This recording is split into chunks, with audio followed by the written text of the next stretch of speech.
अब अमवाल माल गनीमत तकसीम हो रहा है, और ये बहुत अहम वाक़या है सीरत का। दिहिया कल्बी, और इनको बाद दाहिया कल्बी भी कहते हैं, दिहिया कल्बी रसूलुल्लाह सल्लल्लाहु अलैहि वसल्लम की बारगाह में आए और आके कहने लगे, ए अल्लाह के रसूल, हमें भी अमवाल में से कोई चीज़ चाहिए, और मेरी ख्वाहिश है, मुझे इस वक्त घरेलू हिदमत के लिए एक लोंडी दरकार है, 2 लोंडियाँ दरकार है, मुझे भी इस माल में से। ज़ाहिर है वो आपके साथ जंग में शरीक थे, तो रसूलुल्लाह सल्लल्लाहु अलैहि वसल्लम की आदत मुतहरा थी, जिसको जो माल पसंद होता आप उसको वो इनायत फरमा दिया करते थे। दिहिया ने ये ख्वाहिश जाहिर की तो रसूलुल्लाह सल्लल्लाहु अलैहि वसल्लम ने कहा, जाओ अपनी मर्जी से जो लोंडी तुम्हें पसंद आती है, जो खादिमा तुम्हें पसंद आती है, उसको चुन लो। तो हज़रत दिहिया कल्बी ने जिस लोंडी को चुना वो हज़रत सफ़िया थी, और जब उनको चुना हज़रत सफ़िया अब कौन थी, बुनियादी तौर पर जो वाक़या पिछले खुतबे के आखिर में आपके सामने रखा था कि अबुल हुकैक के बेटे कुनाना और उनके दोनों बेटों को रसूलुल्लाह ने गद्दारी की वजह से कत्ल किया। किस अहद शिकनी के ऊपर कि हम माल नहीं छुपाएंगे, और उन्होंने खजाना छुपाया तो उनको भी कत्ल कर दिया गया। तो ये कुनाना बिन अबुल हुकैक की बीवी थी और इनकी ताज़ा बताज़ा शादी हुई थी, वो भी कत्ल हो गया। इनका बाप यानी खामद भी कत्ल हो गया, भाई भी कत्ल हो गया, और इसका बाप खुयई बिन अख्तब यहूदियों का सरदार था, वो भी कत्ल हो गया।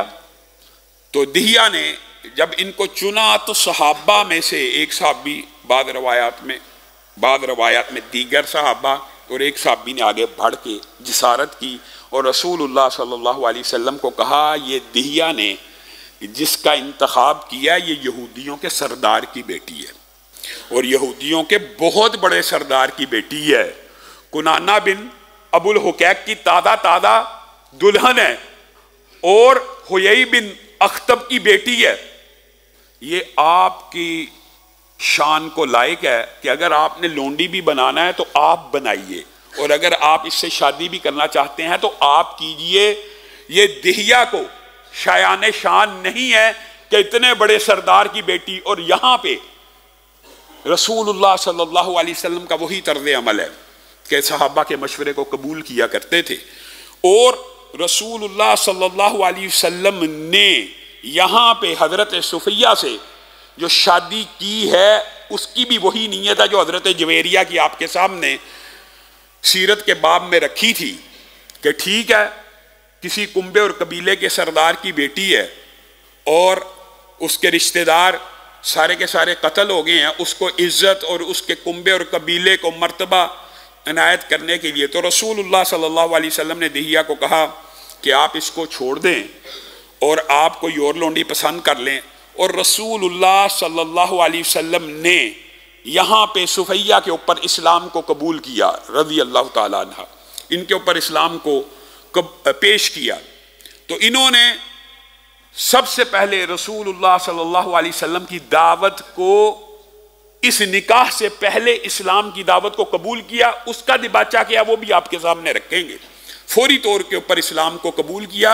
रसूलुल्लाह सल्लल्लाहु अलैहि वसल्लम ने इनको आज़ाद फरमा दिया, और आज़ाद फरमा कर इस्लाम कबूल किया, आज़ाद फरमाया, और उसके बाद इनके साथ निकाह किया, और इनकी आज़ादी ही को इनका हक महर भी करार दिया, यानी इनका हक महर इनकी आज़ादी भी करार पाई। और खुद हज़रत सफ़िया बयान करती हैं कि बुनियादी तौर पे इस्लाम तो उसी दिन मेरे दिल में उतर चुका था जिस दिन सीरत के अबवाब में जब रसूलुल्लाह सल्लल्लाहु अलैहि वसल्लम मदीना में आए थे। मैंने आपके सामने एक वाक़या रखा था, अब बात पुरानी हो गई है कि 2 अशखास, एक ये हुयई बिन अख्तब और एक इनका भाई रसूलुल्लाह को देखने मदीना आए थे।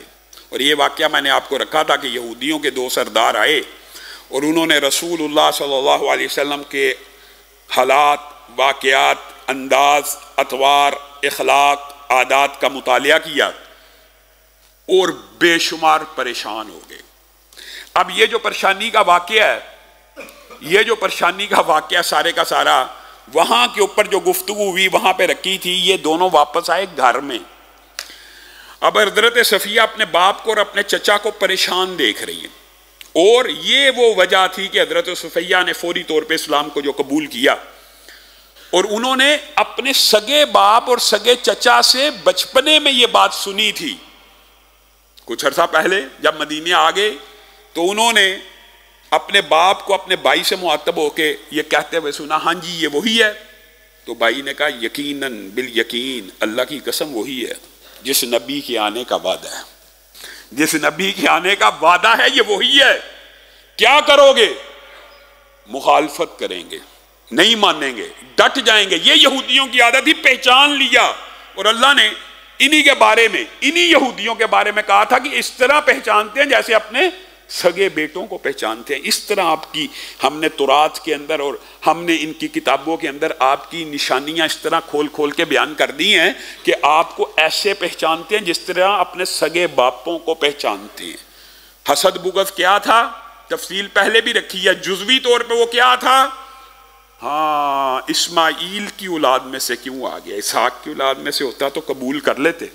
बनी इसराइल इसहाक की औलाद में से होता, याकूब की औलाद में से होता, वो सिलसिले से होता तो कबूल कर लेते।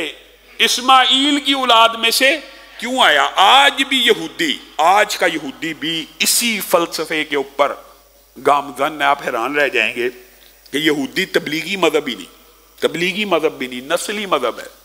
यहूदी का बेटा यहूदी हो सकता है। यानी आपने ईसाइयों को तो, मिशनरियों को देखा होगा कि वो इबलाग करते हैं, ईसाई फिर भी इबलाग और तबलीग करते हैं, और ईसाइयत में कोई बंदा शामिल हो सकता है। लेकिन यहूदियों ने ये गुंजाइश नहीं रखी कि कोई बाहर का बंदा उनके मजहब को कबूल करे। बिलफर्ज कोई कबूल करना भी चाहे तो उसकी हैसियत वो बनी इसराइल वाली नहीं है, आले यहूद वाली नहीं है। तो हजरत सफिया अपने बाप का और चचा का मुकालमा अपने कानों से पहले ही सुन चुकी थी। वही है, हाँ वही है, नबी है, सच्चा सच्चा नबी है। करना क्या? करनी मुआलफत है।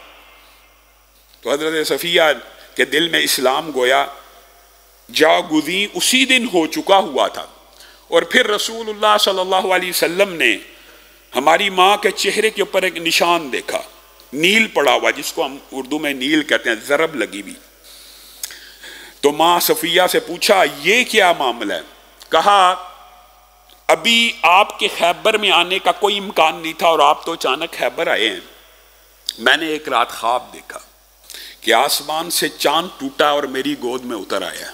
सुभान अल्लाह।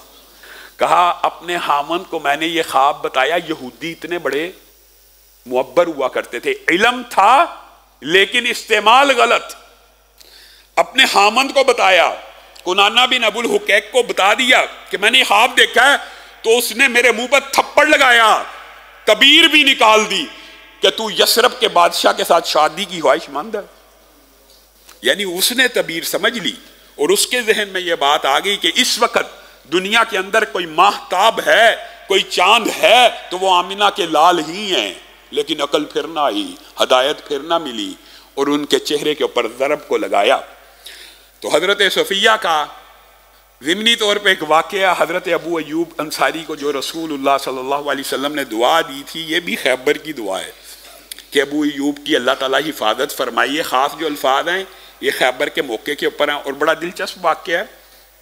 हजरत अबू अय्यूब अंसारी, जब रसूलुल्लाह सल्लल्लाहु अलैहि वसल्लम का निकाह हो गया और रसूलुल्लाह सल्लल्लाहु अलैहि वसल्लम शब बसरी के लिए अपने खैमे में गए, हजरत अबू अय्यूब अंसारी उनके खैमे के बाहर तलवार लेके खड़े हो।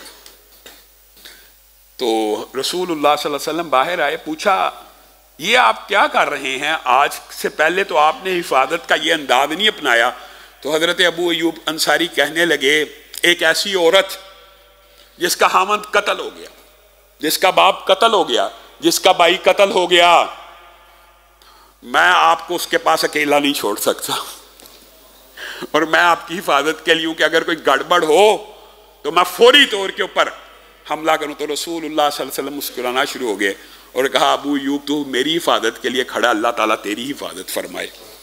और अल्लाह ताला ने उनकी उम्र में बरकत भी दी। और रसूलुल्लाह सल्लल्लाहु अलैहि वसल्लम की ये दुआ, और बाद रवायात के अंदर इस हवाले से वैसे हजरत सफिया का जो एक तो कम उम्र थी, नुखेज थी, फिर रसूलुल्लाह सल्लल्लाहु अलैहि वसल्लम बात आई है तो ये कुछ बात इस बात को बयान कर देते हैं।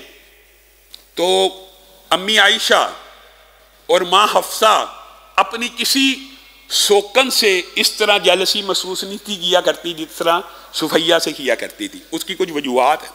एक तो खूबरू भी थी और एक आला नस्ब की थी, एक बड़े सरदार की बेटी थी और कम उम्र भी थी। तो रसूलुल्लाह सल्लल्लाहु अलैहि वसल्लम भी मिजाज आशना थे और मिजाज शनास थे। तो रसूलुल्लाह सल्लल्लाहु अलैहि वसल्लम जब मदीना पहुंचे तो आप सीधा उम्महातुल मोमिनीन के हुजरों में एक नए हुजरे में नहीं लेके गए, बल्कि अपने सहाबी हजरत नुमान के घर ले गए और वहां पे इनको रखा।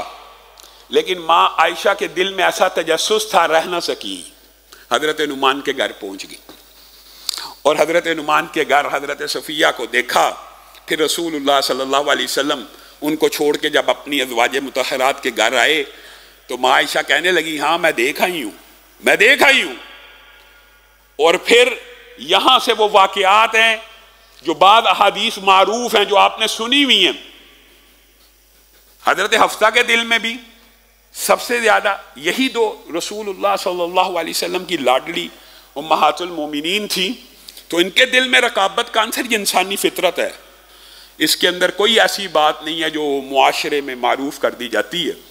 तो सैयदा हफ्सा ने इन्हीं के बारे में यह कह दिया था कि मैं और आयशा, माँ आयशा और हफ्सा ने आपस में इस बारे में मुशावरत भी किया करती थी। यह है एक तवील बाब है कि मैं और आयशा रसूलुल्लाह की चचादाद हैं, हमारा जो मकाम व मर्तबा आपका मकाम व मर्तबा नहीं है।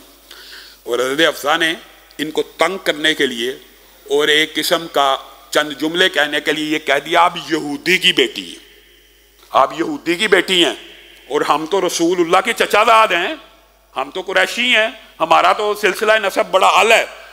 तो माँ सुफैया रोना शुरू होगी। तो रसूलुल्लाह सल्लल्लाहु अलैहि वसल्लम को इनसे बहुत ज़्यादा मोहब्बत थी।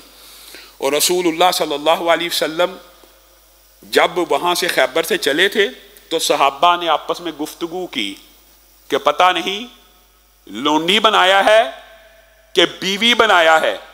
तो सहाबा आपस में कहने लगे, अगर तो पर्दा करेंगी तो उम्महातुल मोमिनीन है और रसूलुल्लाह सल्लल्लाहु अलैहि वसल्लम के इकराम और इज्जत और एहतराम से पता चल जाएगा। तो जब ऊंट पे मदीना के लिए सवार किया तो रसूलुल्लाह सल्लल्लाहु अलैहि वसल्लम ने एक तो पर्दा करवाया और दूसरे अपनी टांग को उनके लिए पेश किया कि उसके ऊपर पांव रख के ऊंट के ऊपर चढ़ जाएं, इतना इकराम किया। और रसूलुल्लाह सल्लल्लाहु अलैहि वसल्लम इंसानी फितरत के साथ मिजाज आशना थे, भाई भी मर गया, बाप भी मर गया, खामन भी मर गया।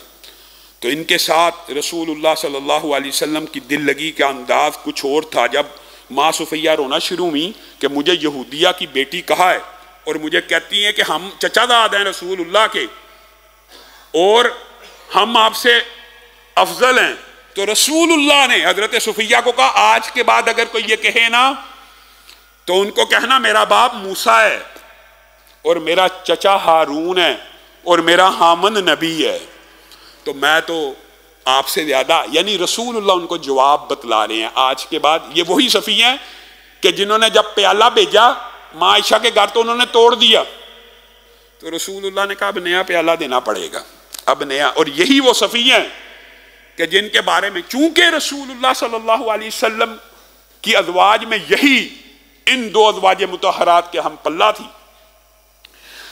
तो हज़रत आयशा को एक मर्तबा, ये चंद वाक़यात हैं जिनको समझा जाता, पूरी जिंदगी के अंदर अगर दो तीन बातें ऐसी हो जाएं तो ये इंसानी फितरत है और ये इंसानी मिजाज के मुताबिक है। रसूलुल्लाह सल्लल्लाहु अलैहि वसल्लम की बढ़ती हुई मोहब्बत देख के माँ आयशा से एक दिन रान आ गया और सफिया को कहने लगी, वो कोताह कद से मुराद होता है पस्ता कामत, यानी छोटे कद वाला। तो रसूलुल्लाह सल्लल्लाहु अलैहि वसल्लम ने यहां पर उनको वादे तौर पे रोक दिया कि ये है वो लिमिट, इससे आगे नहीं जाना। रसूलुल्लाह सल्लल्लाहु अलैहि वसल्लम ने फरमाया, आयशा तुझे पता है तूने कितनी कड़वी बात की है, अगर ये 7 समुंदर मीठे पानी के हों, तेरा ये जुमला उन पानियों में डाल दिया जाए, सारे के सारे पानी कड़वे हो जाएं। ये अज़वाज मुतहरात का मुकाम नहीं है कि आप ये बात करें। रसूलुल्लाह सल्लल्लाहु अलैहि वसल्लम ने तंबीह कर दी और मुसलमान उम्मत को भी नसीहत कर दी कि गीबत नहीं करनी, गीबत नहीं करनी। गीबत यही है कि इंसान का ऐसा जिक्र किया जाए उसकी पीठ पीछे जिसे वो अगर उसके मुंह पे कहे तो बुरा समझे। आज मुसलमानों का तर्ज अमल इस हवाले से तो बिल्कुल ही अजीब है। गीबत का ये जो बाब है ये बड़ा लंबा चौड़ा बाब है, और इस हवाले से कभी मौका आया इंशाअल्लाह इस हवाले से मुफस्सल गुफ्तगू करेंगे। तो रसूलुल्लाह सल्लल्लाहु अलैहि वसल्लम ने माँ सुफैया का यहाँ पे भी दिफा किया, और ये वाहिद भी रसूलुल्लाह की बीवी हैं ऐसी कि रसूलुल्लाह सल्लल्लाहु अलैहि वसल्लम ने इनकी वजह से हजरत ज़ैनब से यही बात एक मरतबा ज़ैनब ने भी कह दी कि यहूदी की बेटी हैं। तो रसूलुल्लाह सल्लल्लाहु अलैहि वसल्लम ने कहा उसने इस्लाम को कबूल कर लिया, तुम उसको ये कैसे ताने देते हो। रसूलुल्लाह ने कभी उनके इस्लाम को कबूल करने के बाद उनको ऐसा ताना नहीं दिया। तो हजरत ज़ैनब से 2 माह रसूलुल्लाह ने बाइकआउट किया, 2 माह गुफ्तगू नहीं की। ये तो हजरत सुफिया का बाब है, जुज़वी वाक़यात में ये हमारी माओं में शामिल हैं और रसूलुल्लाह सल्लल्लाहु अलैहि वसल्लम की अज़वाज मुतहरात में शामिल हैं। और बाद लोगों ने इस हवाले से भी कहा सुफिया इनका नाम इसीलिए रखा गया था कि ये रसूलुल्लाह सल्लल्लाहु अलैहि वसल्लम की ज़ौजा बनी।